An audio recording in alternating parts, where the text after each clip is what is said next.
Welcome to another episode of the Founder to Founder podcast. My name is Aaron Spivak, born and raised in Toronto, Ontario, here in Miami, and I've built multiple 7, 8, and 9-figure brands and recently just had the third largest D2C transaction in Canadian history. But today is not about me, because today you get to listen to another incredible story of the founder behind the founder, and we get to dive deep into what it takes to build something incredible. It's not always the tips and tricks, it's how you go about your life.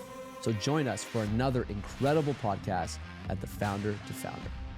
Anne Mahlum, welcome to the Founder to Founder podcast. I'm so excited that you're here. Thanks. For many reasons. One is you and I have an incredible relationship, and you've been a part of my journey for a long time. I've gotten to witness so much of the success you've built, the challenges you've went through. So I think today is going to be really beneficial, not only for me, because I always love our conversations, but also for everyone listening to understand what it takes to have a 9-figure exit, to build a brand that everyone I see on Instagram every single day is posting solidcore workouts. One that I've yet to do because I was always scared to do your class. I knew you were going to kick my ass. Oh, well, that's going to happen. That's going to be part of the release. I'm going to make you sign now. It's got to happen. You'd love it. It's so hard. You would love it. And it's actually now opening in Miami Beach. I know. I saw that. So, I got the ad. Yeah. So solidcore Miami Beach. I'll be there. I'll do that one. Okay. I'll do that. And we'll do it together. Yeah. But I want to, before we get into it, I want people to just get a little bit of color into kind of like where you started. I know there was like Back on My Feet, which is a charitable component. And then there's, this small town going into DC, creating, a nationally recognized brand in solidcore. But before all that, tell me how it actually started. Like the first location, how did you spin that up? The solidcore location? Yeah. Yeah. So I was transitioning from the nonprofit that I'd spent the last 6.5 years building. And, the two biggest lessons of transitioning out of something, when you create something and it works out and you're like, oh my God, this thing worked out and it's so much fun. And then I remember feeling it's time to move on. And I'm like, what? Like, you just don't ever plan for that when you like find the thing that you've been looking for. And when those voices started to happen, it was pretty apparent to me that like, oh, this is a part of my story and my journey, and I'm going to have multiple future chapters. And so for everybody out there looking to find your purpose, it just doesn't happen and it's over. Like at some point you will have to re-find it again and again, because that's what growth is. If we're growing as humans, we want new, exciting challenges. And so that's what I was beginning to feel. And then the second one was all of the doubts and the limitations that come after the first one. And then starting the second thing, you're like, what if it doesn't work out? What if I did just get lucky? And how do I top this? And I was at this yoga retreat, and this woman in her very yoga-esque way said, in order to have something new, you got to let something go. And that has resonated with me for so long. It's been a mantra that I come back to all the time. And so that's what really helped me be like, okay, I'm going to move on from Back on My Feet. And I was in LA, like setting up the Back on My Feet chapter. And I saw this studio with like these reformers. And I'm like, what is this? It looked very LA, right? And I consider myself an athlete. So I went to take a class. It was so hard. And if I didn't know that you could work out like that, I knew that meant that most other people didn't know you could work out like that. And so after taking a few more Pilates classes in New York, I was like, holy crap, this is my next thing, because no one's built the big brand around this. There isn't really a community vibe that I can find. And like, that's my specialty. Right. So I just again, found myself in one of those moments where I'm actually the perfect person to start this type of business. So I had saved $175K over my past 6 years of working at Back on My Feet and doing some speaking. And it pretty much took every ounce of that to get the first studio open, with signing a lease, a security deposit, buying the reformers, doing the construction on the lease. So it took everything that I had. And there was also a moment when a friend of mine who was a wealthy friend said, hey, Anne, I'll give you 75K for 30% in the first, I didn't even have the first studio open yet. Wow. And, listen, you and I both have had a wealth journey, but back then I had 175K to my name. So 75,000 was almost 50% of that. And you convince yourself that significant, right? It might be smart just in case this doesn't work out to hedge my bets. And the moment that came out of my mouth of realizing, oh, I'm going to hedge my bets here, it was like, listen, either I do this all in or I don't do it at all, because I can't walk into something with this baggage of doubt that I would be carrying, knowing that if it doesn't work out and it gets too hard, like at least I'm okay and I got $75K. How old were you when you made like this decision? When I was $175K. Yeah. 32. So you're 32, $175K going all in on this new concept because you took a couple classes. You're leaving something that you've spent years building. That's not easy. And you mentioned something actually twice now already. And I know this is something that's really powerful within you. So I want to bring this out. Is in a way listening to your gut, right? Like I listened to myself. I had this conversation with myself. I said to myself, that's really difficult to do.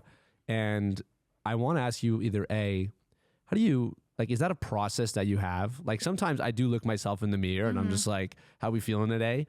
But sometimes it's just sitting there. And is it journaling? Like, how do you have that conversation to yourself to be like, you know what? I'm going to put every dollar I've saved. I've worked so hard to get to this point, but I really believe in this with conviction. How do you listen to your gut in those situations? I think I've always been good at playing out scenarios, and the scenario of doubting myself, right? Leaning into excuses or victimhood. I've listened to enough Tony Robbins self-help books, and watched other people around me to know that I'm the only one who's going to lose if I lean into disempowering belief systems.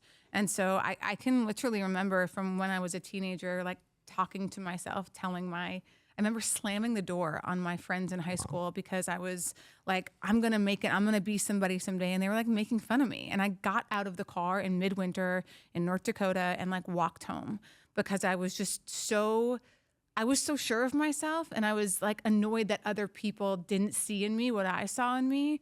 And so those 10 years of starting when I was 16 up to right before I started back on my feet, I had been preparing myself for that moment. And Aaron, I really believe everybody gets these windows, right? Everybody's asking the universe for things, whether it's love of their life or, an opportunity or something. And trust me, you've all had windows that I think have already passed you by because you weren't preparing yourself for when they came and you were too scared or nervous to like jump through the window. And then you got to wait. And you got to wait for another window that comes along. So to just go back a little bit, when the idea for Back on My Feet, which for those who don't know, was using running to help people living in homeless shelters change their identity, to change the direction of their life, like I really saw that vision. And I didn't have any money at the time. And I'm like, this is what I'm supposed to do with my life. And people were like for your job? Like for work? Like how are you gonna? I'm like, I'm gonna raise money. I'm gonna build a nonprofit. Like there's so many nonprofits that exist. All of those nonprofits had a day one. Like I'm just gonna have a day one. And I remember that moment, like literally the day before when I had to call my job and be like, I'm not coming to work tomorrow. And it was looking around Philly and looking at all the things that existed and saying, one person had an idea for all of this stuff that existed and decided to execute. Why can't that be me? And don't forget, Anne, you have been telling yourself for the last 10 years that you were supposed to be somebody. Are you really going to walk away from this moment in front of you that like there's so much potential and momentum and opportunity? Like either you're a fraud and you're not going to be somebody and like stop saying it, or this is your chance to do it. Who do you think instilled this level of confidence in young Anne? I think it's hard to, I wish I could be like, oh, it was so-and-so and so-and-so. I think I had to find it within Aaron because growing up in North Dakota, like I'm grateful for my childhood and I'm grateful for my parents because obviously that was the environment that I grew up in. But I rejected a lot of what I saw back there, right? I saw my parents who were struggling, a little bit unhappy, and then they got separated. My dad's addictions. I remember looking around at how kind of other families operated, and it just all seemed hard. And everybody seemed to buy into a system that nobody was winning at. And it was going to work, Monday through Friday, being cranky when people came home, frazzling to get like us into, okay, now we got to go to activities, and then it's chores and laundry and dishes and cooking food. And then the weekends are reserved for bigger chores and bigger errands. And it just all felt like checklist. And I kind of just started to wonder, like, does everybody live like this? Is like, there has to be a different and better way. And I just kind of kept up with that curiosity. And I left for school, went to Minnesota when I was, 18, graduated in 3 years, went to DC, and just wanted some more exposure to prove to myself and to see it for myself that there are different ways to live life. And I think that plays into so many other things as you've gone along your journey. And one thing that I'm like most impressed with, and I obviously know so much about it, we've had incredible conversations, is the speed at which you built solidcore. I mean, I speak about it all the time. I don't even know if you know this. Like, you know, I have a brother just opened like a Pilates studio. Chris just opened a Pilates studio. And I remember you even commented on one of his posts, or it was in our group chat where you were like, all right, like it's time to start thinking about the next one. And he's like, oh my God, what? You know, and this speed at which you operate, I've been so impressed with, just to like hear the story. And I want you to share a little bit about that time when you were negotiating X amount of leases at once. Like, at what point did you make the decision and say, listen, we have something here, we need to move quick? I mean, when I saw like the first week of solidcore, do you know the story about Subway? I don't even know if it's true. The story about the Subway, the sandwich chain, like the subs, yeah. I mean, allegedly, right? I don't even care if it's true because it helped me. But they had one location; it was off the beaten path, and like nobody, like they weren't doing that well, and they knew that people liked their product and people were coming, and so they're like, let's open another one. Let's trick people into thinking we're doing so well, we're so busy that we need a second location, and they put it in a more, robust area. And it was just like they took that notion of like another one, because once people start to see over and over again, they start to say, what am I missing out on here? I keep hearing about this thing and seeing this thing. And that resonated with me. And I'm like, I'm just going to be the fastest one to market. Like, I'm not really afraid of risk, especially when I feel so confident in something. And when I saw that first week of people's reaction, the same reaction that I did, what was that? I've never worked out like that before. And so our biggest marketing tool, when people woke up the next day and they couldn't move and like they're like sore in their abs in places that they weren't sore. And what do people do? They go tell everybody how sore they are. Right. Oh my God, have you heard of this workout? You got to come try it. My workout's the best workout. Exactly. Yep. And like, you need to know I worked out today. It's like cold plunging. Exactly. Yep. And just, how many videos have we seen of people cold plunging? But that really propelled us forward. And we were just so like, literally it was like, I could just see it day after day, a number of signups and people. And like, we had to add more classes. And I'm like, I don't want there to be so many people on the wait list, can't get in, don't try it. I have to feed the demand. So I had that second studio open. We opened the first one in November. Second one was open by February. Wow. And then the next one was open by May, and the next one was open September, November. So we had like 5 or 6, I can't remember exactly, open in the first year. And this was all still capitalized. Yeah. How did you fund all this? I took the profit. So the thing about this business is people are buying packages, you know? So like if you want to buy it, and we make it a little appealing to do that back then. Now we're on a membership model mainly, but it was like, you want to buy a 20 pack, it's going to be, I don't know, call it $25 a class versus $33. So you're telling the consumer you're making a smart decision here. And so we were just getting a ton of cash in the door that I was using to roll into the next studio. And I quickly learned, what is the biggest financial cost that opening solidcores have? It's the security deposits, which would have killed me, right? I couldn't give a 30 to 50K. So for people that don't know that, that's the landlord essentially taking money up front. Right. They're like, just in case you don't succeed here, or that, you're going to be with us for 10 years, we might have to do work to this place when you're finished, and you're never going to see it again. Never. Ever, ever. And so I'm like, I'm not just going to give you 50 grand. So my second landlord, I sat down, I'm like, do you want to go to dinner? And he's like, I'm not going to sign any lease with you. You took your landlord for dinner. I took my landlord to dinner, wow. And I made him like me. I made him understand me. And I asked him what's important to you in this lease? And, we want a strong tenant. We want someone who's going to be here for 10 years. I'm like, great, I am that tenant. I'll tell you what I can't do. I cannot do a security deposit. You're going to have a corporate guarantee, not the full term, but like a 2-year guarantee that I'm going to personally guarantee. So you don't need a security deposit. You're already protected. It's a non-negotiable for me, because if I do it with you, I'm going to have to do it with the next guy. It's off the table.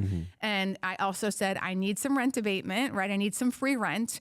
And what was important to him was the total the value of the deal, right? So he wanted to take it to the, right? They want to take it to the bank, or if they're selling the building at some point, they want to show that they have somebody committed for X amount of time.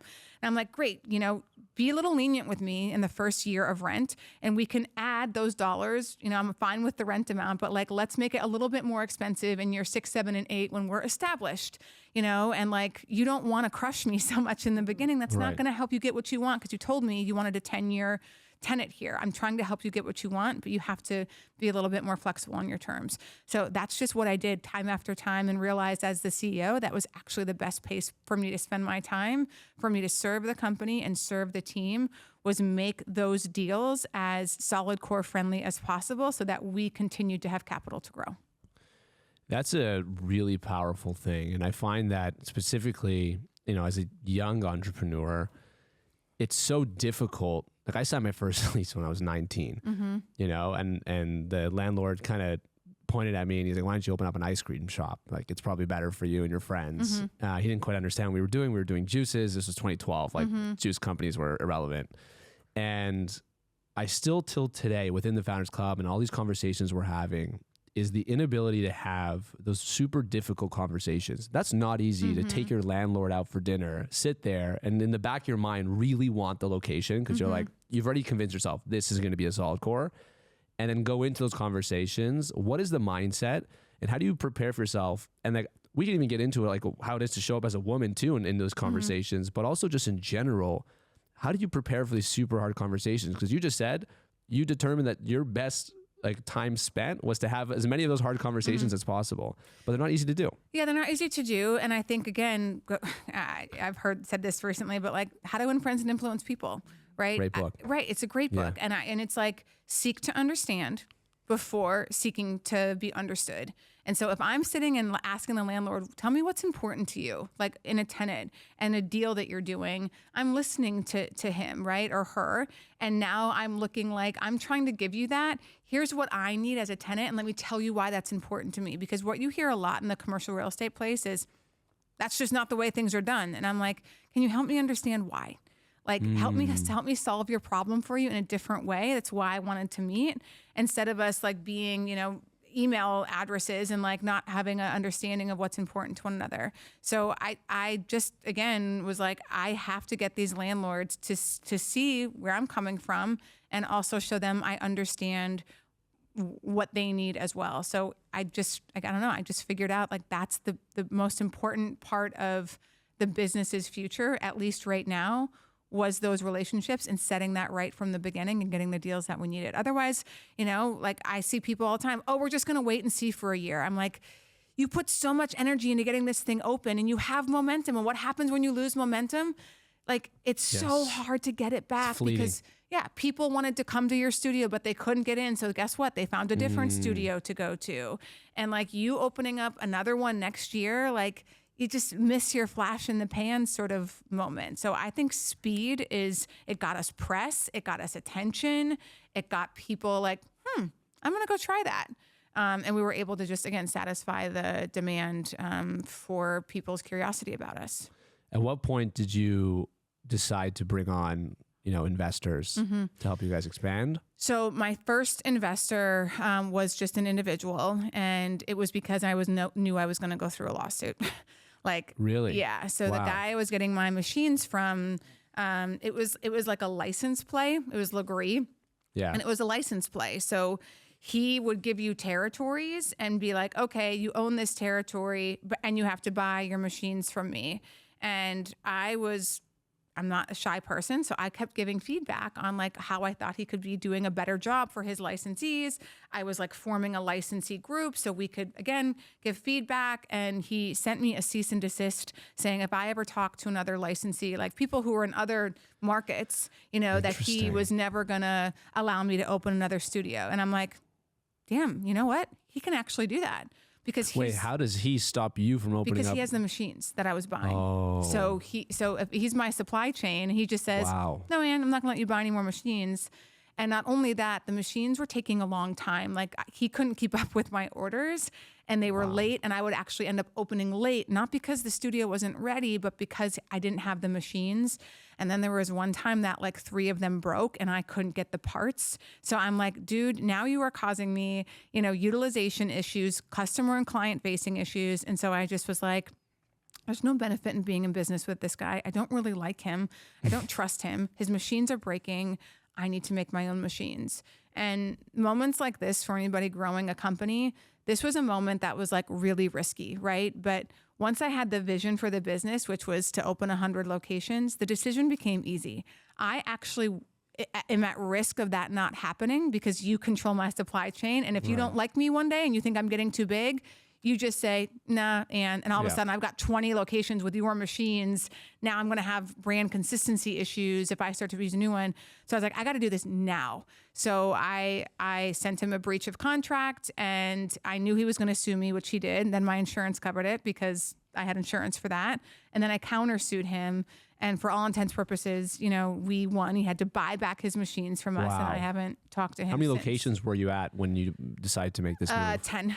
So you had 10 locations. You basically said, I want to 10x the business here. I can't do it with this guy because at any given moment, he can just essentially strangle the company, or even worse, take the machines from you. And now you have empty studios. Right.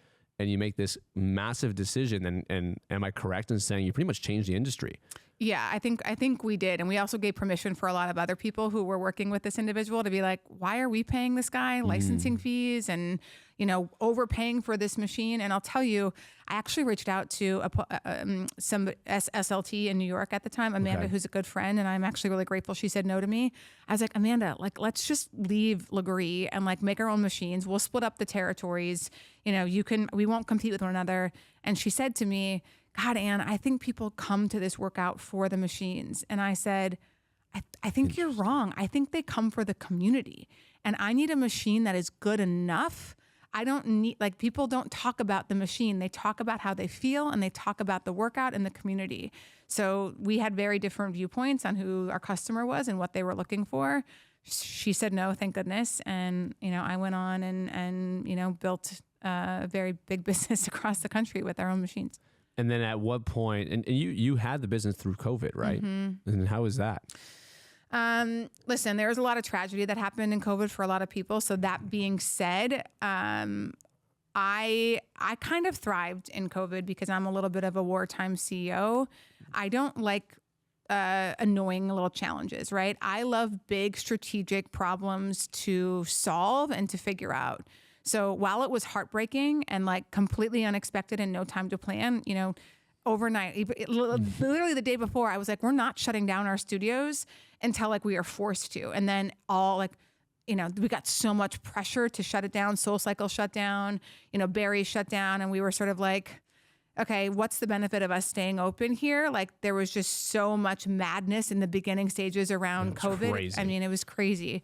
So we were like, okay, all right. And then obviously a few days later, government mandated everybody kind of close.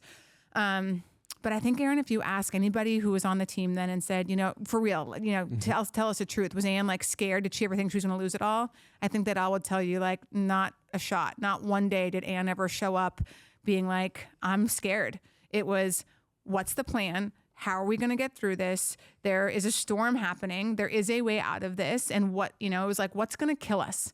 And it went back to the landlords. What was going to kill us was if these landlords force us to pay rent right now when we don't have any money coming in.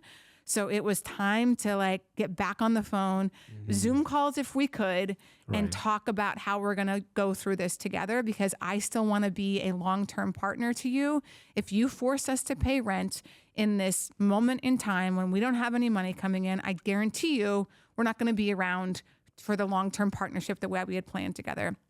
So we got creative. We never had to do 1 ounce of rent for the time we were closed. We added on time to the rent, to the term of the lease. We'd been like, okay, listen, our lease is up, in 2026. Let's push it out a year. You give us 3 months of abatement and we'll give you an extra year on the back end of the lease. So just anything we could possibly do.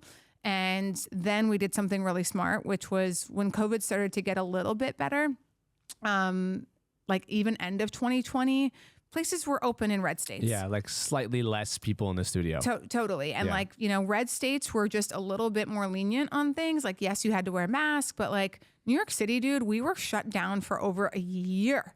Like it was like open, close, open, close. It was really, really tough. And so we all believed, everybody's talking about gyms being dead. I'm like, this is just, it's a bunch of bullshit. We are social beings, right? Just like 9/11. No one's going to fly again. Like that didn't last very long. Yeah, that's for sure. Right. If we believe it's a moment in time, we need to play offense while everybody else is figuring out how to open slowly, how to get the capital to reopen. We need to raise money and we need to start opening studios again. And we're going to open in red states. So we raised $50 million we got that deal done like end of January in 2021. And we opened 11 more studios in 2021. And so we just more news, more attention. We became the prominent kind of player, in the boutique space that was getting back, and like business came back like crazy in 2022. Like we were just so busy. People were anxious to get back. Pilates has been having a moment over the last, frankly, 2 to 3 years. And we were there to capitalize on it. Yeah. Pilates has been absolutely booming. I've always been fascinated by your leadership style, because I feel like many people in leadership positions, specifically when you're building and growing a business and going through like unprecedented, like COVID nobody was prepared for that. And many people crumbled. And I was able to witness it. We battled COVID. For us, we had an opposite effect. For us, COVID was the best thing ever. People at home suffering from anxiety and insomnia. I had the blanket that cured that. So it was just easy for us. But I got to watch, and witness true leadership come out. And you just mentioned your leadership style of like, actually, everyone, this is how we're going to approach this. And I'm sure there was definitely people that was like, man, you're crazy. What are you talking about? Look around. Like, we're all going to die.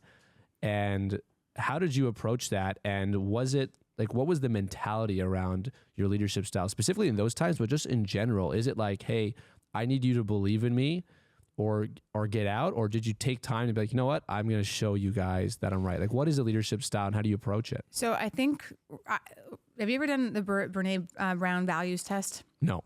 So you should. She puts a ton of words, like 100 words in front of you, and you've got to pick 3. Wow. And you want to pick 50. You want to be like, oh, I'm that. And she's like, you have to pick 3 because when times get tough, these are think about when things have been tough, what have you leaned into? And so my leadership values are transparency, authenticity, and winning. Like, I'm not shy about that. I don't apologize for that, but I will not win. Like, the ends doesn't justify the means for me. Like, I need to put my head on the pillow at night. And so the other thing that was important was we have to make sure our teams know what is going on. So when I had to lay them all off, I told them, like, you need to buckle your seatbelt. This is going to be bumpy. I don't have a crystal ball, and it's not my job to, pay you guys through this process. Like, it's just not. We don't have a business, right? We don't have any revenue coming in, but it is my job to make sure that you have a job to come back to, and that you should know every decision that I am going to make is in support of when this is over and setting this company up to be in a position to win. So every week we're going to have a call. I mean, these people were unemployed. You can get on or not. And if I have news, I'm going to tell you. If I don't have any news, I'm going to say, I don't have anything new to share. Here's what we're working on. Wow. And like PPP came, right? We hired everybody. We used our money to hire everybody back. We didn't have anything for them to do. So we spent time writing notes to our clients, checking in. It was like, we're going to put you guys to work in ways that we're going to enhance the community as best as we can, because that's authentic to the solidcore brand. And yeah, we did some online stuff, of course, best that we could, but we didn't do a full like digital pivot. And then we had to lay them all off again when PPP ran out. Right. And then we had to hire them back and lace them off. I mean, it was just like a yo-yo, but we told them to prepare for that. This is going to be bumpy, but we're going to be totally forthcoming and honest with you every, point along the way. And I think that's how people continued to trust us through that process. And we had a lot of people come back to work for us when we were finally able to reopen. And then that eventually, it took off. You had...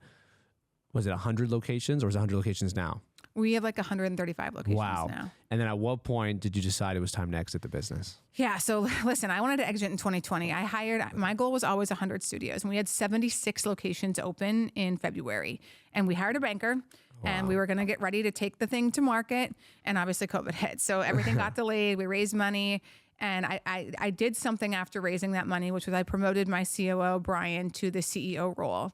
Wow. And I was very mindful of what had happened at Back on My Feet before. Like I left Back on My Feet and it was in a good spot, but it just happened to work out. Like I never planned for that. I had a great board. We had money in the bank. I had a good team. And like, it just happened to work. So I was like, I'm going to be really mindful about this in the second one because I don't want to get stuck working for private equity. I want to make sure that that solidcore has an ending, you know? And I went into solidcore, frankly, not like, I'm going to own this forever, because I learned my lesson from Back on My Feet that at some point, even though it's the beginning, early stages now, and I'm so excited, I'm smart enough to know at some point I will want to move on from this. And it is my job. It is, I think as a founder, your sole job is to ensure that you are setting up a company that will work without you. So decisions that I continued to make over running the business, you know, like when it got bigger, okay, elevating, I'm stepping out of this role, right? Operationally, you guys got this. I'm going to be spending my time over here. And it was my job to continue to elevate and delegate. And if you're not doing that as a CEO, you're going to get stuck at some point when it's like, you're ready to be done and move on from your business, and you realize, holy crap, this thing won't work without me.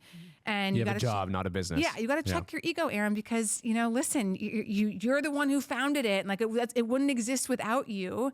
But it's kind of like raising a kid, right? Like I don't want my kid at some point when they're 18, I don't have kids yet, but to be like, I don't know how to operate without you. I can't survive without you. It's like a terrifying thing. You know. And my job was to build a resilient, stable, like awesome company that works without me. And so you have to check yourself as the founder and as the first phase CEO. Are you doing that? And at some point you have to turn the reins over. So 2021, I turned the reins over to Brian as CEO. I move into the exec chair role. I work with Brian over the next, year plus. And even that's getting less and less, right? Because he's got to know that you make the decision, like no longer running things by me. Like, let's test this even more. And it was bumpy at times. Like it's called a transition because it's not smooth, it wasn't smooth. But we knew we had to do that. And Brian was the right guy for the role. So when I was like, hey, I am ready, my minority partners were like, Anne, we want to stay in this business. Like, can we help you sell your equity so that we can buy some? We'll move into majority role. We'll find another partner to come in. And I'm like, great, here's my number. And it actually equaled more than what we thought the value of the business was worth and what my equity was worth. It was like $10 million more. Wow. And which actually turned out to be accurate. So we got a deal and we got an offer, and it was, my equity was, 90-ish million over the course that I had been there. And I'm like, my number's 100 million. Yeah. We got to round up and they're here. like, and it doesn't equal that. And I'm like, then don't do the deal, because I kept control of the business, Aaron, for all that time, because I wanted to call the shots, and I wanted to be like, if you don't want to do it, that's okay. I'll just hold on to the business longer. But because I had the leverage, they agreed to the terms. I sold the business in April 2023, sold all of my shares, and VMG became the majority partner. Kohlberg came in as the minority, and it was a celebratory day with my team, and it was awesome. And there was like no hard feelings and no messy ending. It was really beautiful. One thing that you did that I didn't do, and I speak about it often, especially on social media. One of my biggest regrets in selling my company was the day we sold the business. The only two people that, outside of my friends and family, that celebrated with us was just zero. There was actually no people. The only two people were me and my co-founder. And the reason was because we didn't share in anything that we built. In fact, 7 of our 16 top employees quit within 1 week post-acquisition. And one thing that I admire that you did is that you actually had a lot of people win from your win. And when did you make that decision? Was that like a day one thing, or did you realize you needed to retain the talent?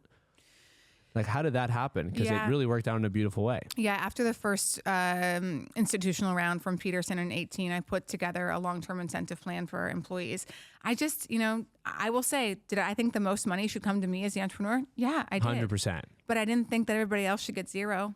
I'm like, and I think the wealth in this country can end up being a zero-sum game for a lot of people. So I cannot tell you that solidcore would have sold without a bunch of people's work and effort and commitment and passion and talent. Like, it took everybody's efforts to get to this level and for me to get paid. So anybody who was there was a full-time employee for at least a year, got something. I ended up giving millions of dollars to the employees and it wasn't people were like, oh my God, that's so generous. I'm like, it wasn't charity. It was like, they earned it. They earned it. Yeah. They earned it. And I hate when leaders, and I see this a lot, and they try to like, we value you. And I'm like, put your money where your mouth is. Like, it's so manipulative with employees sometimes especially when you're sitting at the top and taking so much, and you're going to benefit so much from people's passion. And I think sometimes leaders can take advantage of people's passion and convince them that they're doing all this great work and shouldn't care so much about money and pay. And I'm like, yeah, but you do. Like, you wouldn't be sitting in this position if you didn't have an equity stake or a management incentive plan. So it just aligned with my ethos to do that. It was the right thing to do, and they deserved it.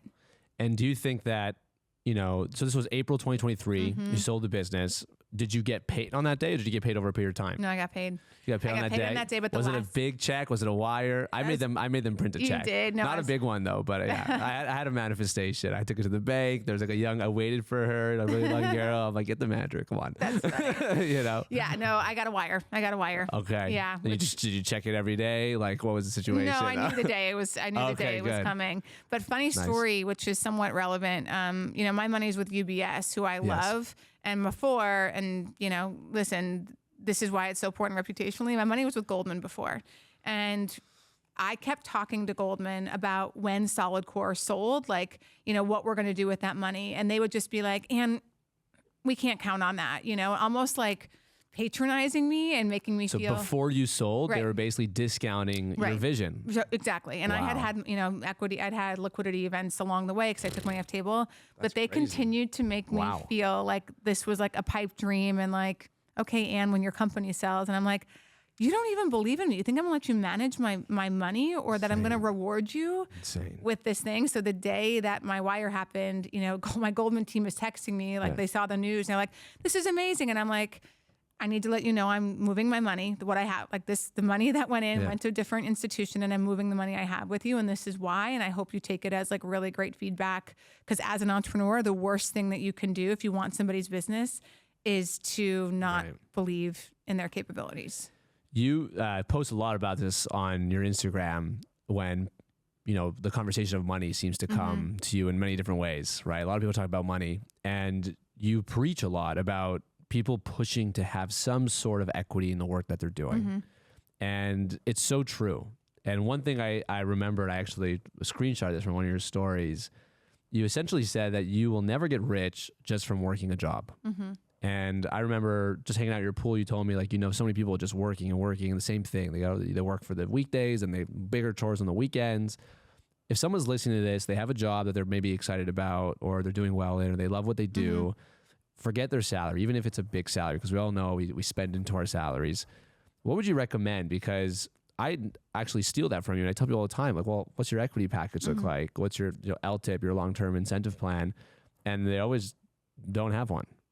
I mean, I've asked and challenged people at solidcore, because anybody below a VP level there doesn't have equity. And I'm like, the fact that you guys have been there for years and you're not having this conversation, like, you have to educate yourself and have the difficult conversation and know the value that you bring, right? Because you can't go just be like, hey, I think I deserve equity, right? You need to go prepared and be like, this is the value, the financial impact that I make on this business. And I even do that with coaches there. I'm like, guys, think about the revenue that, if you're coaching 20 classes a week and your classes are full, you can easily calculate, right, the revenue per class and what you're making and how much you're earning for the business. And those are the conversations you go in there with. And if the person across the table doesn't take you seriously, I'm like, time to find a new job, because there is enough to go around, especially, listen, I know the numbers at solidcore, and I'm like, you have, but no one's going to hand it to you. It's not their job to just give it out. You have to educate and advocate for yourself. And I see some people like, I just don't understand it. And I'm like, so that's going to be the reason you're poor and struggle the rest of your life, because you don't understand something and you won't take the time to learn. Like, I don't have a lot of sympathy for people who won't do that. Like, there is so many resources in this day and age we live in. You just Google, anything, like buy a book, listen to a podcast, and start to have the conversation and be like, what do I have to do to earn equity in the business? What does my performance need to look like? What kind of value do I need to bring? And that's where you start with the conversations. Now, if you're in an environment where someone just shuts that down, I would tell you to leave. Like, leave, find some place that's going to provide those options, start something of your own, especially if, financial well-being and freedom is something that you value and is important to you. And I think it just also comes down to, Aaron, like being valued for the work that you're doing. When you look at even a business like solidcore and seeing how much profit that there is, the corporate EBITDA is insane. And like why there wouldn't be enough to share with everybody there who contribute to making that happen. I don't know the answer to that, but I wouldn't stay at a company like that. Wow. And that's really powerful for people to realize. And also like a lot of people who work within companies, I guess below the VP level, they don't really know like what the EBITDA is. They don't really understand the numbers, not doing the math. Like, hey, there's like 100, 200 people that come here every single day. They're all paying an average per class. Like, wow, the numbers are there and I'm only getting paid X, or I'm not seeing myself attached to the end goal and I'm contributing in such a big way. Well, solidcore even shared that. They were like doing $50 million of EBITDA last year. Wow. So like, if you're not like, wow, I contributed to that. And hey, I think that I earned some of that. How do we have this conversation, here again? And I'm also going to say, the most has to flow to the top, because people at the top usually, right? Like if you're at the top, and I talk about this a lot too, right? You got big decisions to make. It is your job to make huge decisions that have financial impact. I just posted about this yesterday, like what I would do if I was still running solidcore. Yeah. And like these things were decisions that would have, millions of dollars be, producing in revenue and flowing to the bottom line. That's your job if you're going to be the star and the CEO and the owners and the equity owners of a business. You need to think big like that. And so, yeah, you should get more, upside than maybe somebody who's at a director level. But it doesn't mean the director level shouldn't get any. That post was actually great. You brought, I think it was 3 or 4 things that you would do. 6 things. It was 6 things? Yeah. Oh, I didn't even get to the end of it. And there's for sure listening to this right now, people who own yoga studios, Pilates studios specifically. The one that I'll pick on, but I'd love for you to share them all if you know them, is the reducing the size of the machines. Like, what an operational hack. You save a couple inches times X amount of machines. You fit 2 or 3 more machines in there. It changes the entire bottom line. Your rent stays the same. You're paying your people the same salaries. The coach is making a little bit more because there's a rev share, but that's it. And frankly, the machines, at solidcore, they're a little wide. So like they actually should be brought in so your wrists are beneath your shoulders. Everybody complains about their shoulders and wrists there. And it's like, just bring them in a little bit. And Aaron, like the one of the things that I did before I left, we were so busy after COVID, and I was down in Boca. And like, I'm not kidding. There was 20 people on every class, every wait list. We had classes from 5 a.m. to 9 p.m. We're like, we can't satisfy this demand. Right. And so we, I'm like, how do we figure out, besides opening their studio, which we'll do, but these machines were like, I don't know, 2 feet apart from one another. And it's like, let's just put them a little closer together. No way. Yeah. We just like literally were like, no one had thought to do that, because most people's brains look around and see things of like, that's the way they are for a reason. Someone already made that decision, and therefore the decision is made. But the true like visionary and entrepreneur and C-level, if you want to play and add value, you've got to be looking for things that nobody else is looking for, especially when it has the financial impact of something like that we can put these a little closer together. And, listen, solidcore was big at that time. And I'm like, do not ask anybody. Like, I was working with our VP of like legal and development at the time. I'm like, I don't want to ask the training team, because they're going to chime in and say, oh, it's going to be too close. People are going to complain. They're going to, it's going to be a little tighter to get through. And I'm like, I already know all of that. And if I ask their opinion and I just ignore it, they're going to think I'm not listening. The reason I don't want to ask it is because the reward outweighs the frustration. The frustration will go away in a week. People will get used to it, the same as we all adapted to iPhones after BlackBerries. Like, there's not been one that's ever talks about the closeness of the machines after a week. No one of that wants day. a keypad anymore. Yeah. It's so true. I mean, it's like that. It was almost like the moat. It's the little advantages as an entrepreneur where you look at something and you're like, we can extract more value out of this that won't have any real impact. Right. I know one thing we did, and I speak about this all the time, is we would go to our suppliers because we'd buy product overseas.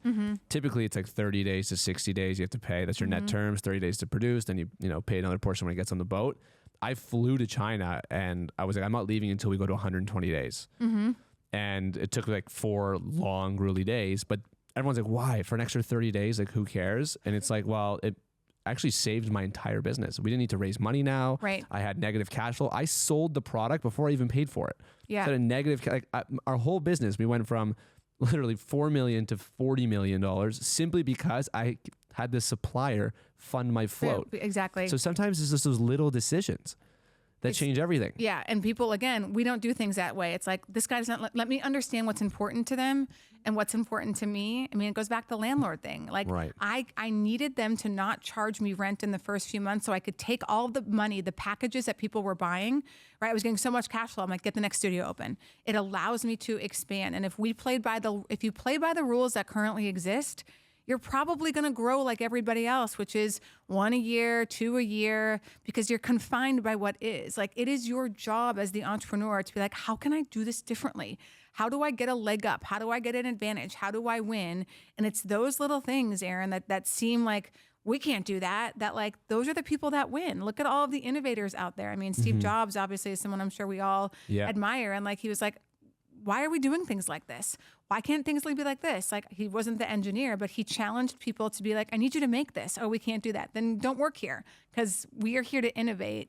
And those are the people who stand the test of time. It doesn't have to be these crazy big things. Like, for many people looking at their business right now, there are things right in front of you that you are missing, that you're just not looking at correctly.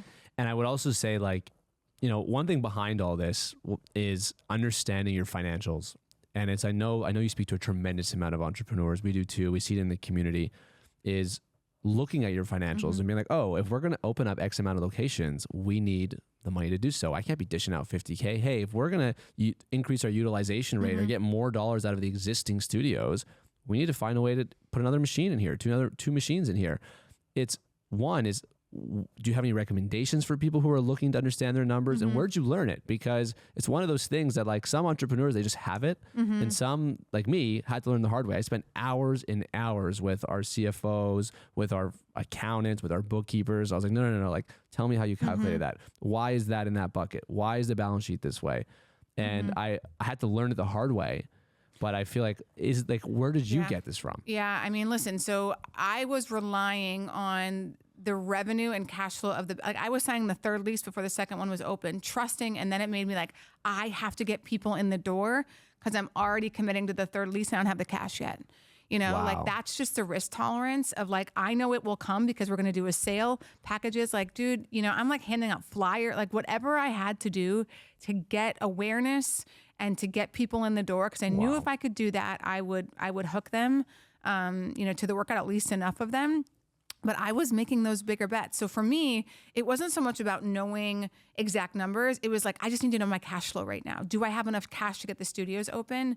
And the first woman I hired was sort of a generalist. She was a finance woman, but she could do operations. She was very good at, like, the first things I delegated were, I need you to do the books. I was like writing the coach like paychecks in the first like couple months, and I would always get it wrong. And they're like, "And my paycheck's wrong." I'm like, "Okay, what do I owe you?" Guys, you know, come just on. like, seriously. This is, I just screwed whatever it is. I'll make it up on the next one. Yeah, but I'm like, this is not, again, where my talents and superpowers lie. Like, I'm not good at that stuff. So it was like, she handled all of the payroll, the books, the high level admin, right? All like when you have to file, you know, another studio or the business license, you know, the schedule for all of the coaches and all of the pay. It's like, these things have to get done. And like, they were not tapping into what I felt my entrepreneurial spirit. Let me go work on the landlords, the negotiations, the big dollar things. And then the second person I hired was all about the client experience. So like, people were emailing a lot, having questions about stuff. I'm like, this is so time consuming, and it doesn't take my skill sets to do this task. I need to delegate that to somebody else who, you know, can manage with the right tone and whatever, all of the client back and forth, the sales, charging people's cards, any complaints that they might have, you know, whatever. So those were two big things a few big things that came off the plate that just were to do with, you know, the operations of the business. And, you know, I'm sure you had the same thing at Hush, but it's, again, how do I elevate? Where's my financial impact to the business that my responsibility for being the highest paid person in the room is? And I always like continue to try to ask that question every few months of like, how's my job different than it was 3 months ago? And so this level of like being this relentless, being this on top of things, it generates a tremendous amount of momentum, right? And you can feel that momentum. You have that gut feeling. You ride it out. but I have to ask why. So like, what is the why behind all this? Because 5 studios, 6 studios. I mean, I see Pilates studios now, that are like, in my opinion, like now it's like everyone's got a Pilates studios. Even then, the financials are great. They're still making money. Why did it need to be so big? At what point did you decide inside, you know what? This isn't going to be a 2, 3, 4 studio thing. I need this to be X. Yeah. Where does that come from for you? I definitely knew I wanted to build an empire. Like I remember using those words early on. And frankly, I was dating a guy who we'd been in like a 4-year relationship, and he's also the boyfriend that ended up suing me. But after I get the first location open, he was like, great. Like now this is open and we can just like move on to marriage and kids, and I was like, what? Like, you know me, like you've been with me for the last 4 years and I grew back on my feet across the country. Like I'm not going to be satisfied with one of these. And I think, Aaron, it was 2 things. One, I knew that I could, right? So if you know that you can, you do. Like I knew I could build a really big company. It was adding such value to people's lives. Like when I'm in the studios in the early days, like the amount of gratitude of people for this workout, for this community, like that's really energizing to keep opening more of them, because you want more people to feel good and like get happier and healthier. I mean, for Christ's sakes, I built my net worth by making people's lives healthier and happier. Like it's a really cool thing to do. And I like scaling things. So, and I think deep down too, just like I had something to prove to myself, to anybody else who ever doubted me. And there's a real big challenge and strategy. Like there's so many things about growing solidcore that I had like no idea about. I didn't know how to raise money. Like I didn't know what EBITDA was when I first started, to be honest. I didn't know what preferred return meant. Like I didn't know what any of that stuff was. So after 100 studios, you kind of feel like it's running on autopilot. And I sort of felt, for me, as like my growth was sort of over a little bit. Like it's time to like move on and figure out what my next chapter was. You just mentioned the power, or slightly alluded to the power of the people you surround yourself with. You mentioned like an old boyfriend that maybe didn't believe in this big vision you had. Hey, let's just have kids here, and this is good. This is good enough. We're comfortable, right? And you're like, you know what? There's more to this. So I'm gonna go out and how have you always been thoughtful of the people you spend your time with? Yeah, but I haven't always got it right. Just like things like that, right? Where you sort of, someone shows themselves a little bit and realizing that's not what you want, and you spend less time with certain friends that aren't aligned with what you're doing. I mean, especially now, Aaron, this will sound silly, but you'll get it because you're so into paddle. Like if you're not into sports, like I don't really have a lot of, we don't have much to talk about. But not just that, like especially volleyball. I'm like, if you don't play volleyball, or like you want to go play paddle, like I spend so much of my time moving my body, and it's kind of where I want to build my network, and I want more people. But I was like writing down my closest friends, and I'm like, I feel like I have 20, 25 really good, high quality friends. There's not a lot room for like a ton more people that you can manage those relationships. So, I don't really feel badly about that. Like I know how I like to spend my time, and I know it makes me feel good. So I try to surround myself with people who I respect and admire, and who have some like things in common with me that we can go do things together, versus, because I know you don't really drink. I don't really drink. Like I actually don't love going to dinner. Like I don't really love going to do a lot of the things that a lot of other people like to do. But you're intentional with it. And I feel like that's like the most important thing, like that I personally admire too. It's like, I want to be around like-minded individuals that in one bucket or another have very similar values, because we all know the impact of potentially not being around the right people. Right. Now it's a little bit easier. Like, I mean, I can like kind of feel things out. There's a gut, like you're good at this. You're good. Like you naturally attract people, and people kind of wither away. But in your youth, it's way more difficult. It's way more difficult to suss some people out. And in my own experience, I've made some bad decisions. I've had some wrong people around for a certain period of times. And I look back and I'm like, wow, I wish I would have recognized that sooner. Is it just trusting your gut? Like, I mean, you just mentioned writing down 25 people. Like, that's an exercise. Yeah. Yeah. We did that this weekend at our retreat, and it was just like writing down all these people. I'm like, wow, I have a really healthy long list of people, and that feels really good. Wow. But I also think you're like, you're really lucky with your family too, Aaron. I met your family, and like all of you guys have entrepreneurs. You're all into, health, pushing yourself, and whatever. Not everybody's family is like that. Like my family, I love them, but they're very different minded than me. Again, it's not better or worse at all. So it's always hard because I never want my family to think I don't love them. I love them. But we have very different priorities in how we spend our time. And there's not a lot of entrepreneurial spirit or pushing yourselves or like, working out and training to see how fit you can get at whatever age. It's just like, why would we do that? So for me, it's even that much more important because if I'm not going to get that from my family unit, I really want to find friends that are going to challenge me, play, I find humor really intelligent. So like the quick wit, like all of those things are really like the kind of energy that I want to be around. Yeah, it's very true. I mean, I grew up in a big family, 5 boys, 2 immigrant parents. My mom's like just like an absolute powerhouse. So it fuels us. And every single one of us, we've done business together. Yeah. We're entrepreneurs. We've done business. So there's something there, right? There's obviously like an energy there, and we grew up in that. We grew up in that environment, so it was there, and we're very lucky that way. And I feel like that's, in a way, has instilled confidence in what we do. I remember when I dropped out of school, it was, I mean, now I think it's kind of cool, maybe. Like when people drop out, it's like, what are you up to? Like when I dropped out, it was like drug dealer, hot dog stand. Like, what's it gonna be?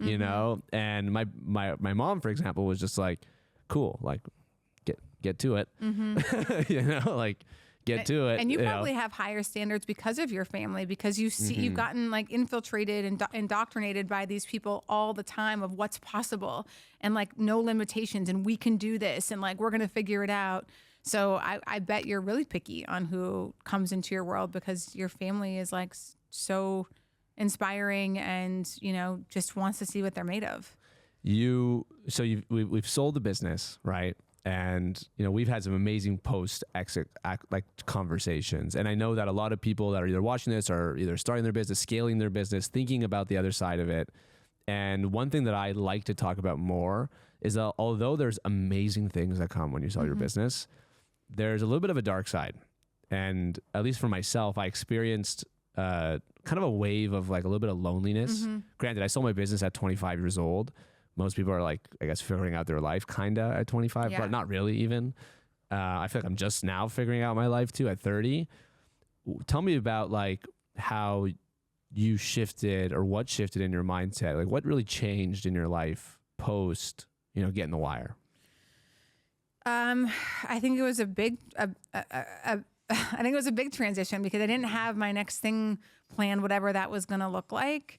And for such a long time, and I know we'll talk about this business I frankly did start and shut down, but I'll come back to that. Yeah. But if you have anybody describe Anne, it's like, oh my God, she's so ambitious. She's so this, she's so that, she's so that.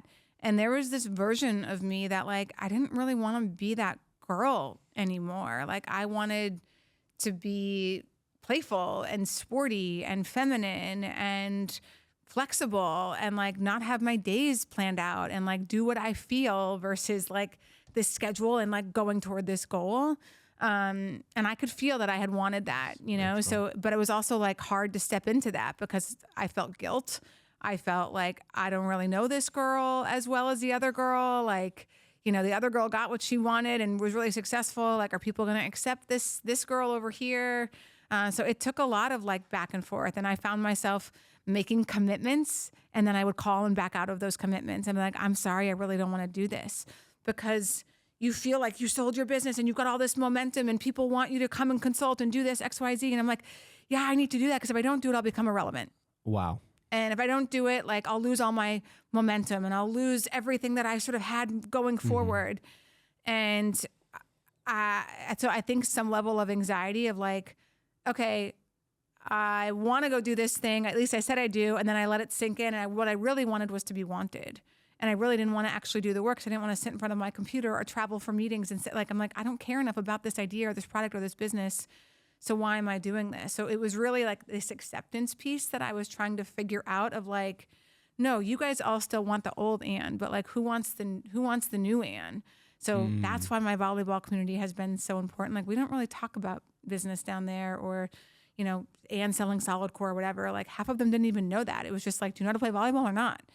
And that was really like helpful for me to get the ball over the net, please. Yeah. But I got to be competitive, playful, feet on the ground, you know, obviously a workout, getting better at something. And it's been really, really helpful for me. And I think I would highly advise people, if you're into sports and athletic, like find a competitive hobby, like in the athletic realm as an adult. Like it's been magic for me. In a way, it's find your community and then like attach that community to your new identity, right? Like I think there's so much power in reinventing yourself, right? Like you mentioned that old Anne, you know, and then almost kind of like understanding her as like a different, like that's not necessarily an alter ego, but that was a version of yourself that was created, manifested, it executed, it served you, it created so much value for so many other people and you in your life. And then it's like, okay, wait a second, I'm no longer that. But before that, you started another brand. Right.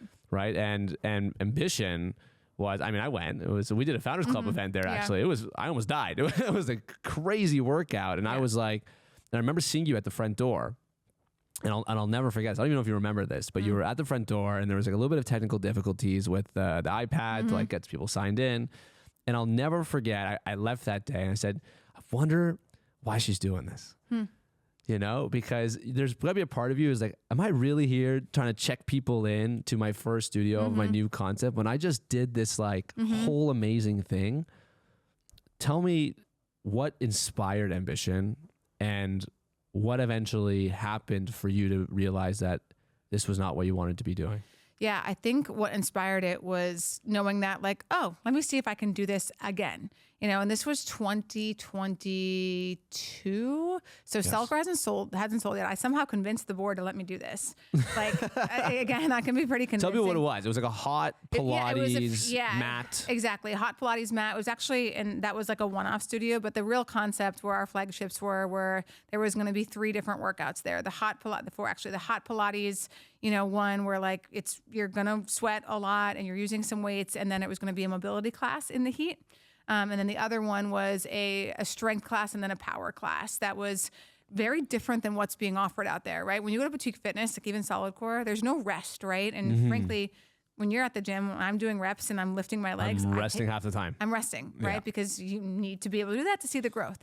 And so this was that kind of like class of like, we're going to get you guys really into weightlifting and give you the results. We had all of the heavy thing and whatever.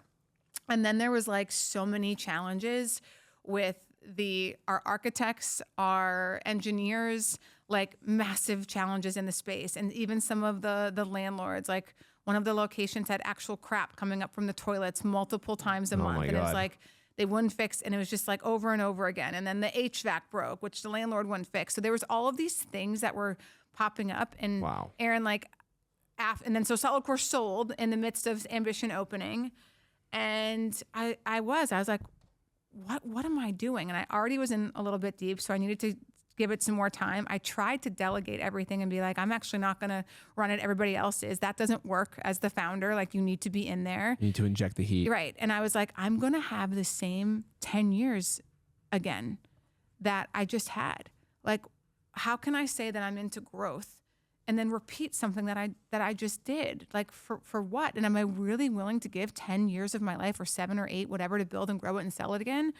So the amount of challenges that just were like insane, that I frankly, like, Anne and solidcore days, if that would have been that version back then, like, I would have figured out a way to like muscle through it.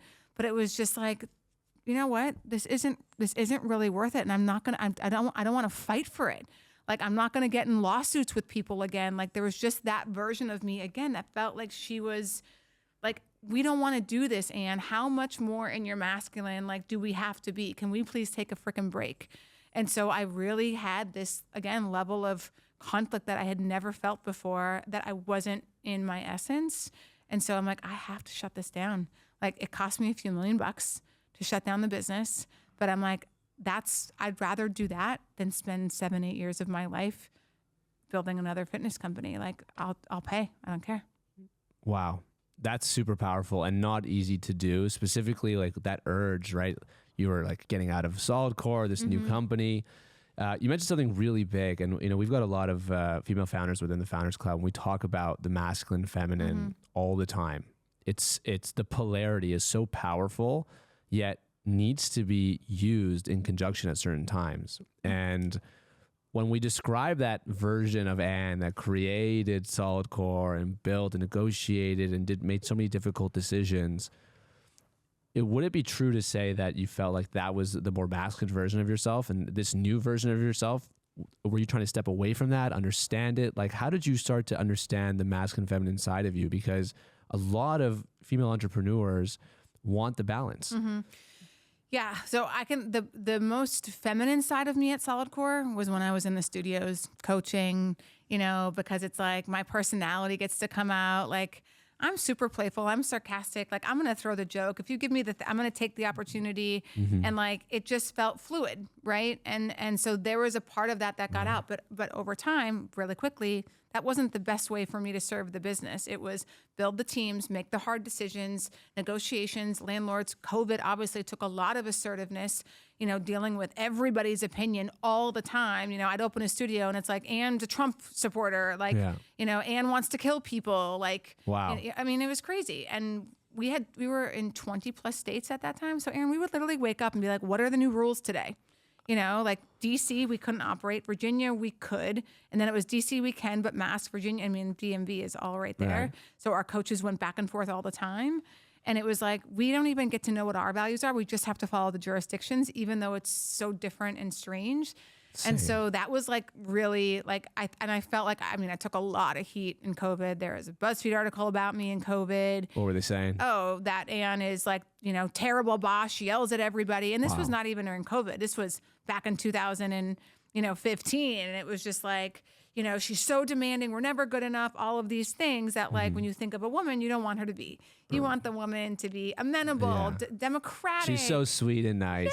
Yeah. And one of my favorite lines during that time, because I told the board, I'm like, do a whole investigation on me, because we don't have any of these complaints in HR. And I'm like, I'm not going to have my name, dragged through the mud. So do an investigation and see if any of this stuff is valid. Came back that it's, wasn't. Obviously, it's how we raised money. I'm like, right.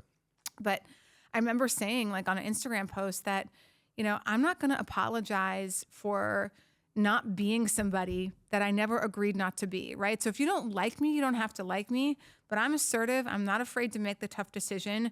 I'm going to push you, but like no more than I pushed myself. This environment isn't for everybody. Like we're growing really quickly. And I've had to fire a lot of people also that like, you may have not done anything wrong, Aaron, but it's my job as the CEO to say, thank you for your service and everything you've done to this point. You're not the right person to get us from 70 to 150. Like I have to get someone more talented. We're going to take care of you. But, and I think when I think about a regret, I sometimes didn't have the empathy in those situations to realize everything I was taking from that person, because it wasn't just their job. It was their community. It was their workout. It was their social network. Like everybody just hung out together.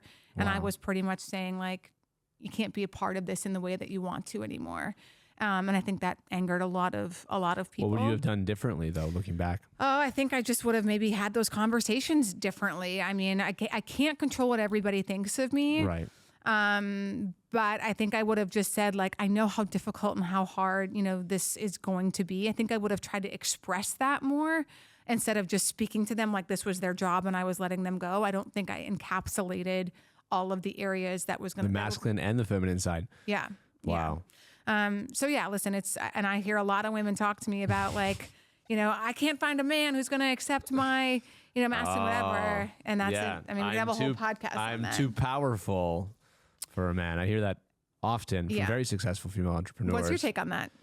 That's a very good question. My take is that's a very sad window to view life out of. I don't believe that to be true at all, because who you are in the entrepreneur world doesn't mean that's not necessarily who you are in relationship to your family, to your friends, in intimate situations. And I had to learn that the hard way, is that like who I am when I open my computer and I go to work and how I interact with my staff is not how I need to approach every single bucket of my life. And oftentimes because we're successful and we're really good at something, we just apply that to no one is good enough for me now and all these other areas. And which is why sport is actually so humbling, because I can be so good at building business and building community, and then I pick up that paddle racket and some 19-year-old who I can't communicate with because they're Spanish and I'm English just beats my ass for 2 hours. And I'm like, does he care about, you know, what our sales were this week? Right. Doesn't care. Right. Irrelevant. Right. And I feel like sometimes we attach our identities to the one thing we're really good at, and that can be very dangerous. And not only that, the more you say, no man can handle me, guess what? You will look for evidence. No man will handle right. you. That's exactly. I mean, it's just like, that's how it will go. So you need to say like, no, like I know I can be in a loving, compatible relationship where I find a man who makes me feel safe and secure enough to be in my feminine, and I bring out his, you know, masculine energy in a way that makes him want to please, provide, and protect. But he also isn't, you know, threatened by my talent and my intelligence, right? So like, I think a lot of women, and I've said this, and so like take this with love. A lot of women aren't making space for masculine men, and there are a lot of shitty men out there, a lot of shitty women out there. 100%. You know, but like you have to make space. And I like an alpha male. I like a strong male. So if I'm not going to allow him to be that, right? Because when I go to toe to toe with Brett and I step into my masculine, doesn't work. Right. You know, it just makes everything worse. We get into conflict. I'll raise, he raises, and all of a sudden we're like, we don't think about team. We think about like we're competing against one another. Yes. And we don't get anywhere. It's a dangerous place to be. Absolutely. And I think that's, you know, I mean, that is, it's so true. It's this, we are the stories that we tell ourselves, right? So if the story is like, there's no one out there that's good enough for me, yeah, you're probably right. Yeah. Right. And vice versa. And I feel like, specifically like in my age like that 28 to like 35, it's like, you know, people are trying to get married or figure it out and find their partner. And there's a lot of pressure, right? There's a lot of pressure on like finding that match. And we hear it so often. It's like, oh, there's no one out there for me. There's no good guys, right? And I feel like it usually starts with us. It starts with me, right? It's like, why am I attracting these type of people into my life? How am I showing up to the world? What do I need to reflect on or to go a little bit deeper into? You know, for the longest time myself, you know, I would always attract a very specific issue. It was like a girl with like a daddy issue or specifically. And I was like, what do I need to work on to like change the energy and change the narrative? And it's so true, but also the true understanding, and this is my take, and I'm curious what you think, is that there is no fairy tale. It's just work. It's a tremendous amount of work. It's a commitment to be with somebody else, and it's the work and it's passion. You get to build together. And I'm curious what you think of that. And two, you have a very interesting relationship, right? I love Brad, actually. I wish he was here, actually. And, you know, you are not only super successful, but also like very powerful. And it could be intimidating to a lot of men. And how do you like navigate that? Because it's not easy, you know, and in my case, I think you're super lucky because Brett is such an awesome dude, but not everyone can find a Brett. But how do you navigate that? How do you make sure that you're not this overbearing, powerful? Because again, you sold your business for 9 figures. It's not so easy. Yeah. One, we talk about it a lot. So, and it doesn't mean we have it all figured out, but I think Brett told you last time we had a founders event at the house, you know, and he's like, listen, if I try to compete with Anne, I'm going to lose. If, you know, true for most people. Well, yeah, but if he's like, if I try to be like, I need to provide financially for Anne, like I'm going to lose that game because that's not something she needs. So what is something, you know, that she needs, you know, and like, again, I don't really care at this point, some controversial things, but like Brett's really in shape. And like that alone for me makes me feel like he can protect me.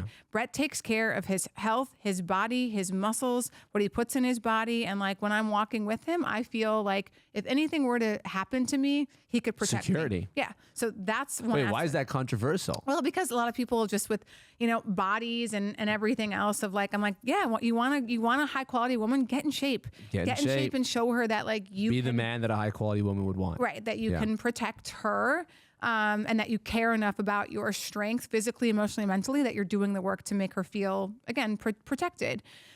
Brett does things like shut down the house at night, right? And he locks all the doors and he turns the security systems on and our lasers. Now we've got lasers because our cars, you know, everything. And I'm like, of course I could do that, right? But like, he doesn't want me to. It is his way to be like, the house is safe, you can go to sleep.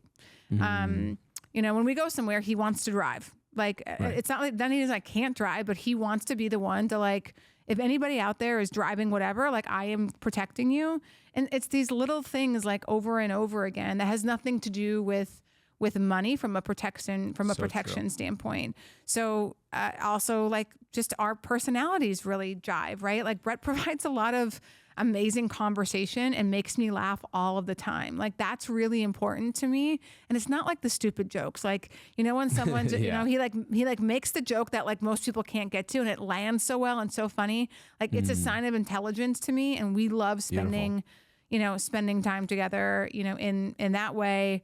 And the pleasing part obviously is like, you know, self-explanatory in some ways. Like our sex life is really important to both of us. And we don't shy away from having those conversations. So I think there's ways to do it. But if you're just like, a man needs to make more money than me, I think you're selling a lot of men short out there. And there's just so much more value. So we just like, money's not going to be that thing that he can take care of. And so what do I have to do, Aaron? If I wanted that, go find some guy who has $101 million. Yeah. Like that's the pool of people I have to work with who are probably going to be older. I tend to have a little bit younger energy. Like I want somebody who can go play volleyball for hours and whatever. So like, yeah, it's just one bucket, right? There's so many buckets that make up a human, and people are just so focused on like, well, how much money do you have? But so many women like focus a lot on that bucket. It like, you know, the saying from therapists, my therapist is good about masculine and feminine. She's like, you know, Anne, most men walk around on this earth feeling like they're not enough. Almost every man I know. Right. And most women walk around feeling like they're too much. Wow. So like you've got women who are trying to make themselves smaller, right? And then you've got men who are trying to feel like, hey, like when am I ever going to be, you know, good enough to be loved or be something? So it's this weird imbalance and like, again, the polarity that it creates, because if a man doesn't feel good enough and a woman says something that triggers that, it's like, oh, he's no longer good enough, you know, and a woman is, I don't know, doing something or being too loud. And it's like, hey, babe, can you just quiet down? Like we find those little examples too, where like, we're too much. So anyway, I think like stuff like that Brett and I read a lot about and try to be intuitive. And when we get in fights, it's like, wait, what is this really about? How are you feeling right now? Are you feeling like not enough? Am I making you, you know, am I pushing buttons in certain ways? And it's all connected to like some version of like, you know what, I'm not loved, I'm not wanted. Yeah. Right. And that's a very powerful mindset to be able to first talk through those things, but also to understand where it comes from for you. Because we get triggered all the time. I get triggered all the time to certain things. And I'm just like, wait a second, like, why does that actually bother me? But one thing that I think is really special is like, how old were you when you got married? 43. 43, right? That is like super uncommon. A lot of people, specifically women, put a lot of pressure on themselves to get married at like, I don't know what the going age now, 28, 31, I don't know. And I mean, it worked out. You waited for Brett, which is amazing. But how does that, like, what would you say to a young female entrepreneur right now building something, but also has the weight of the world on their shoulders? I hear about it all the time. I need to find a husband. I need to get married because I'm turning 30 this year. What would you say to them? I would say freeze your eggs. if you're that, you know what I mean? Like it's so true, it's an insurance, but if you're wanting to get married because you want to have babies, you know, I actually love the way that like I've had a really successful career, made my money and didn't have to fight these things at the same time. I mean, listen, 50% of marriages end in divorce, right? So I'm like, I don't want to do things the way everybody else did them. The other 50, death. Right. Yeah, death or divorce. Exactly. But like, doesn't mean they're happy. So I'm like, I don't want to do things like everybody else. Marriage was never actually that important to me. Which is why I was engaged twice before Brett, never went through with it. And like, I just was like, when I find, if it's right for the person that I find that we decide that that's something we want to do, then great. And I also felt the same way about kids, Aaron. Like I was never one of these people like, I'm having kids no matter what. And some women are, where they'll freeze their eggs and say, I haven't found a man, I'm just going to have a kid on my own. That's great. Amazing. That was never me. It was always partner dependent. And what that meant for our current circumstances. And is this something we want to do together? Because I think I can love somebody who didn't want to be a dad. I mean, I remember being in love with somebody that wasn't important to them. But Brett will be an amazing father. And our relationship is conducive to us having kids. So like it's on the table. Right. And like, that's something that we want to do together.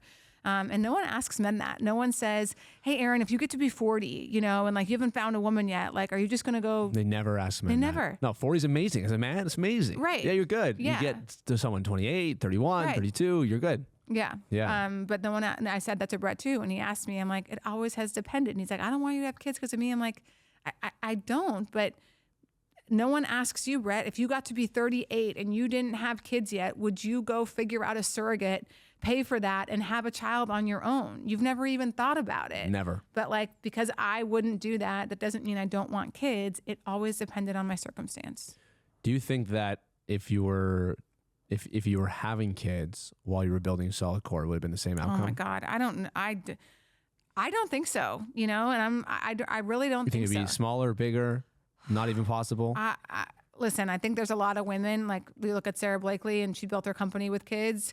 I just think about, I mean, it's hard to compare that because when I think back to how I built it, kids weren't there for me to navigate and do that. So yes, women can build great companies when they have kids, but when I think back to how I spent my time building solidcore, it was morning, noon, and night. Like I was in the studios in the morning, in the office during the day, back at night. Now, would it have happened with children? I don't really know. It would have been a whole lot harder. I can probably say that with 100% confidence. Yeah, because there's definitely a whole cohort of women out there that are waiting. They're putting off having kids simply because, you know, they want to build their business or they don't want to give it less time, not be able to do morning, noon, and night. Right.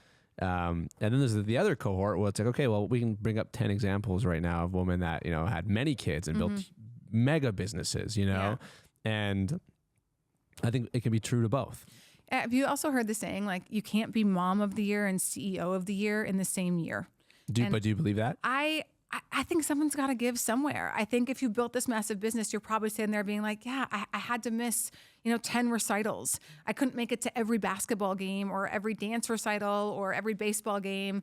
And I missed some tuck-ins at night, right? So you have to decide if you want to be the type of parent that's never going to miss that stuff, or if you're going to be the type of parent that's going to be able to talk to your kids and be an example that you're trying to set for your kids of, I'm not going to be able to be there all the time. And this is why I'm doing this. And I want to be an example for you to go after your dreams too, So, and that's what I really believe in too, because at least the way I grew up, and also what I believe in is that the kids don't really listen to what you say; they watch what you do, of course. Right? And like for example, like my dad would leave the house pretty much 7:30, 8 a.m. every day, and come back 8 o'clock at night, 9 o'clock at night. So I never really saw my dad during the day at all, but I knew what he was doing. Because like one day a week, he would pick me up on the way home at 6 o'clock, and I would go to unload the truck with him because he used to drive a truck.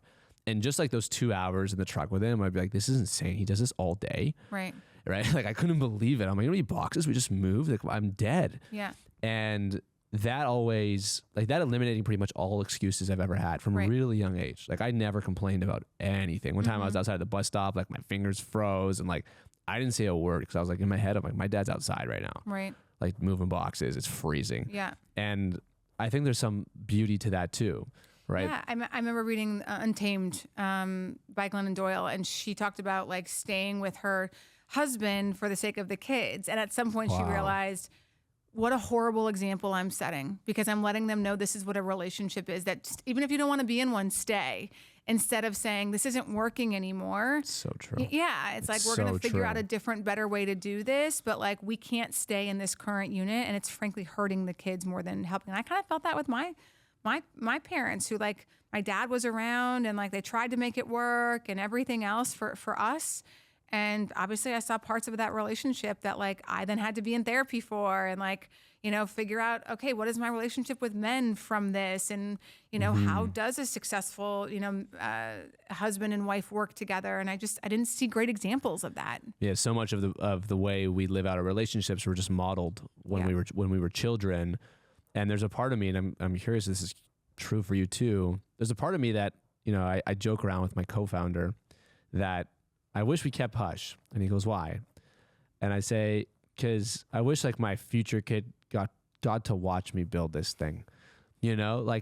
Sometimes I admire a lot of people that, friends that got to watch their parents build incredible businesses over 20, 30 years, and we'd flip this thing in 5 years, you did it a short flip.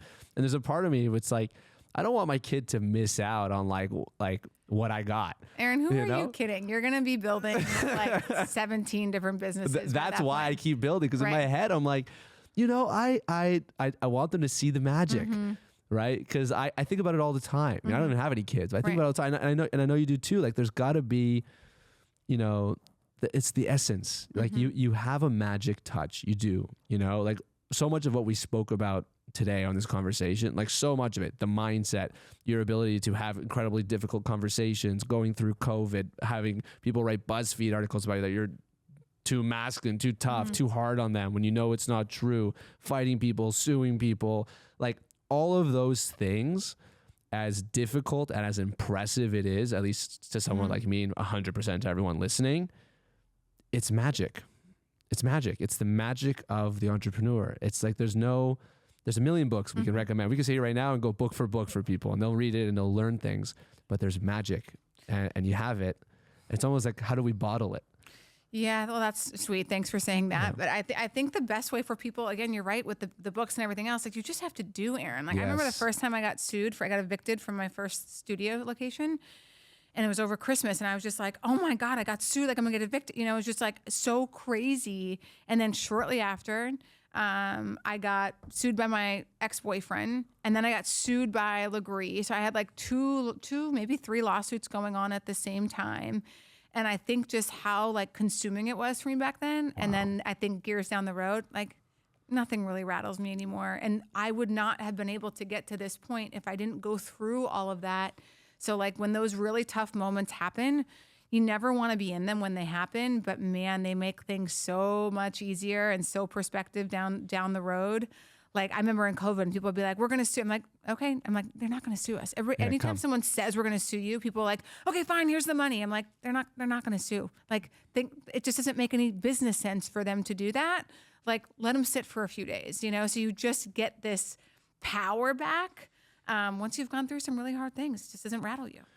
You just said in my opinion, the most powerful thing of this whole 2 hours now is you just got to just keep doing, in a way, survive, avoid catastrophe, take maximum risk, avoid catastrophe, and continue pushing and continue building momentum and continue pushing. We had Jake Carl's on a week ago, and all he stresses about is momentum, is just keep doing, keep moving, keep doing things, show up and be that person in the room. And if someone is down on themselves, and because we've all been there, when things are just not going our way, how would you go about kickstarting that momentum train? Because it's so fun to be on that wave, but it's so fleeting. It's just gone. One bad email, boom, momentum's gone.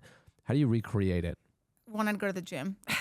I love that. I would, because that's momentum, right? You're physically moving forward. That's why running was so impactful for me for so many years. Like you're literally moving forward one step at a time, and it gets hard and you're still going forward. So you have to have things in your life that are reinforcing that you're built for this and made for this. But I think a lot of times people feel like, oh, nobody has the problems that I have, or like, if this was supposed to work, this wouldn't be happening. And I'm like, all business is solving problems.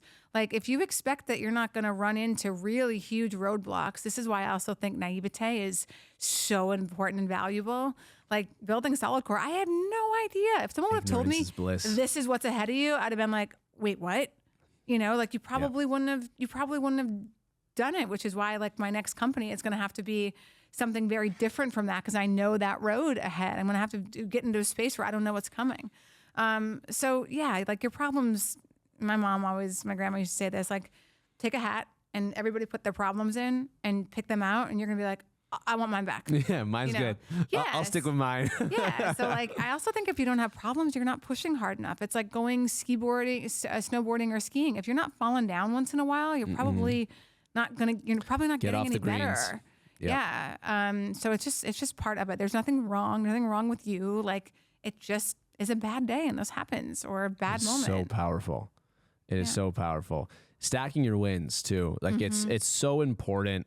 I've had this one thing that I still do. I actually did it on the way here. Oh yeah. Where I literally just like play a game with myself real quick. Like when I get up or like when I make my coffee, whatever, is I try to like just do 10 things that like I won. Like, and all the time. Like, for example, I ordered a candle. I have this candle I really like, and it said it was going to come next week, but I ran out of it. And I woke up today and it was in a box. I'm like, no way. What a win. I got my candle. You know, I was so happy. I got this candle, you know, and I was like, I pulled out of the driveway and this had a lemonade stand. And I was like, no way. I love lemonade stands. Are you kidding? On my street. So it's just like just stacking the wins. God, I'm feeling so good, you know, and then like I pulled onto the bridge, you know, Miami Beach is that bridge, there's tons of traffic, right? And I'm like, I'm going to leave early, pull onto the beach, the left side, tons of traffic. Right side, empty. I'm like, are you kidding? Empty road? Like, I blast the music. I'm like, let's go. I'm stacking the wins because I know that shit is inevitable. It's coming. We all know a bad day is coming. And the way I preach life, the way I want to view life is these are the good days. Here's an amazing day. Yeah. And Aaron, the thing is, you're looking for the wins. Yes. Right? A lot of people wake up and look for, you know, oh, I'm frustrated. Like, if you get so easily frustrated, I always check in and be like, why am I irritated? Did I sleep bad? Am I hungry? Why is that irritating me? Why did I just get annoyed by something so silly and so stupid? You know, so we have to stop ourselves and check ourselves when that happens, because just like the wins start to snowball and stack, it happens in reverse too. And now 2 or 3 things happen. And now you feel like you're having a bad day over shit that like doesn't even matter. And you're missing everything else. You're missing all the positives. So I love that game. And also you can ride other people's wins. We do this thing in the Founders Club. It's called Wins Wednesday. So like now, because there's a bunch of members, it's like 30, 40 people like every Wednesday, just like the coolest wins. Yeah. Sometimes I just tell other people, if you don't have a win, just read it. Someone else's win. Sometimes it's so cool just like to get excited for other people. It's like, you know what? Like are you kidding? Like, I saw your video on the thing. I shared it like 100 times.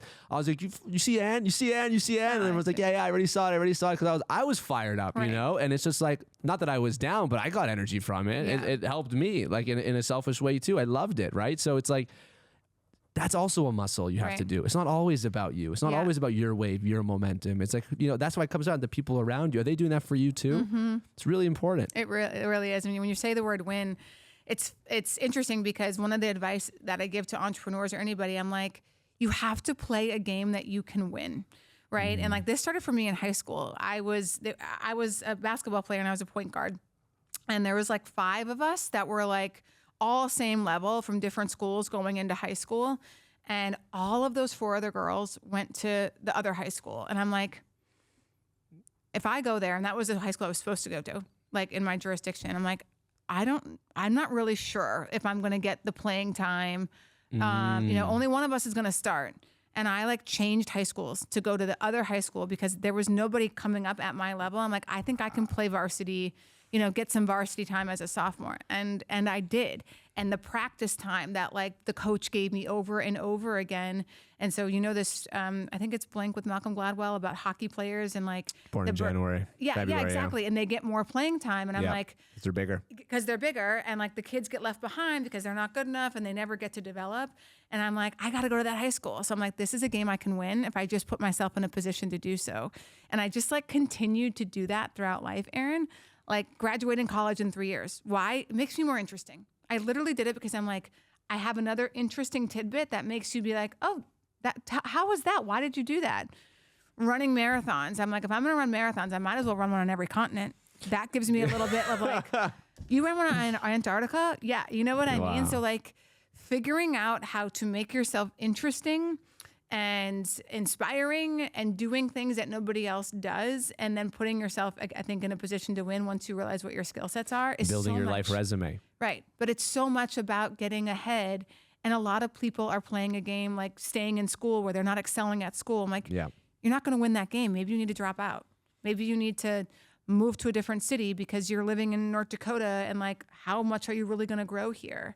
So anyway, it just sticks with me a lot. And I always like ask myself. To zoom out is super powerful. I mean, one of the reasons I moved to Miami, right? I didn't feel like Toronto was like serving me anymore. I did a lot of good work there. And, you know, I'll never forget, I'd have a friend like come from like anywhere in the US, they'd come visit me in Toronto, and I would like, we'd walk, you know, the typical streets, and like people would recognize me and they'd say, hi, whatever. And they'd be like, dude, what? Like, and then we go to New York, and I'm like, I'm a dust. I'm fairy dust on the floor, right? And I'm like, I love that. And like, because, you know, it's so small, it's very limiting in a way. Like I did what I could have done, But coming here, it feels like, wow, this is what a move. Like the world has exploded. I get to meet so many people. Like everyone comes to Miami. Maybe. Yeah, right. I can do an in-person podcast with people like you, and everyone who's even not in Miami comes to Miami at least some point throughout the year. So just by making those moves, being intentional about where you're spending your time, who you're hanging out with, who you're tuning into, changes the trajectory of your entire life. It really does. It's the frequency. But people don't think like that, Aaron. They just think, well, this is where I am. This is what I'm supposed to do. This is college. This is this thing. I get a job. And I'm like, what if you just blew it all up? Like, if someone told me I had to like create a company and use my engineering and math skills, I'm like, I'm going to lose. I don't even need to try. Right. Fish to climb a tree. There's no way I can compete with people. It's kind of like to go back to COVID when everybody else was transitioning digital, online stuff. I'm like, we're going to lose this game. There's nobody on this team who understands digital marketing. I need to either fire all of you and hire new people and hope that in-person fitness doesn't come back. So true. Or we got to figure out what is the game that this team can win. And that's how we're going to outsmart everybody else. We have this famous question. That's not famous yet, but I'm going to keep saying it's famous. And then eventually it'll be a famous question that we ask people towards the end of the pod. And we knew we can do this for hours. It's the best part. You text me, you're like, we're going to need 5 hours, which is true. And maybe we'll even do a part 2. I think there'll be a lot of questions that come from this. So if you're listening to this now and you have questions, write it in wherever you see this, Instagram or YouTube or even within the show notes. Imagine little 5-6-year-old Anne in the room, right? She's sitting over there on the couch. You can share one piece of advice with her, and can't tell her what's going to happen because that would ruin it. What would you tell the younger 5-6-year-old version of yourself today if she was in the room? I think I would encourage her to be even more curious. It's like, because when you're kids, you if you're misbehaving or doing something, it's I can remember when I was pretty much that age. And I wanted a glass that was too high up on the counter. So my mom told me that I stacked towels to climb up to then get on the counter and get the glass. And she yelled at me, what are you doing? Right. And all I was solving a problem. How do I get the glass without interrupting my mom or whomever? And so just to always push back on those things where you're in trouble for this. It was really just my curiosity coming out. And I think I would have stepped in even more to that as a child and not apologized for it. Wow. To remain curious and carry that with you. That's very powerful. And one thing that you might want to share with the audience watching, because this was there's you put this podcast into GPT, there's a million different points that they can pull out, which was the whole point, which was amazing. But what is one thing that you want to leave people with if they're tuning in right now? Yeah, I guess my big thing these days is about endings, and if you're an entrepreneur and you're building with no end in sight, you're never going to feel like it's enough, and you're never going to feel like you're enough. And at some point you are going to want a different experience. And so pick the game that you're saying that you want to win, pick the vision, pick the ending, and go toward that and have the courage and the guts to build the company in alignment with that it works without you, so that you get to go on and have whatever your next chapter is. Too many founders end up in positions where they never thought about succession planning and they never thought about their last day, and either their last day happens to them because someone else decides it's your last day, and how tragic, right? Can you imagine building your company and there's private equity or people involved and they're like, hey, you're no longer the best person here and we want you out, and you're like just crushing. It's again, your kid being you're no longer the right mom or dad for me, and so leaving. So that would be my advice, is just think about what that looks like for you and be in control of it and figure out how to make it as joyous and happy and meaningful as possible. And believe in the end of your story. Yeah, and believe in the end of the chapter. My story, again, it's solidcore. I'm I hope in 10 years it's oh yeah, and she built solidcore. That I don't want, when we're in the thing, we think this thing is going to define us forever. And if you let it, right, because you'll never let go and you'll never trust yourself to do something new again or build again or be in a state of curiosity or wonder, that will be the only thing that you are known for. And I didn't want that either. I love that. Anne Mahlum, ladies and gentlemen. Thank you, Anne. Thanks, Aaron. I appreciate you so much. My pleasure. Thank you for tuning in to another episode of the Founder to Founder podcast. And I have one favor, just one favor to ask. It's the only favor I'll ever ask from you. And if you liked what you listened to please subscribe, and please just leave a comment. Let us know what you think. how we can make it better. We are all in on delivering value to you, and all we ask in return is that you hit that subscribe. It goes a long way for what we're trying to build here. And as always, we post an episode every single Wednesday, so stay tuned, and thank you for tuning in.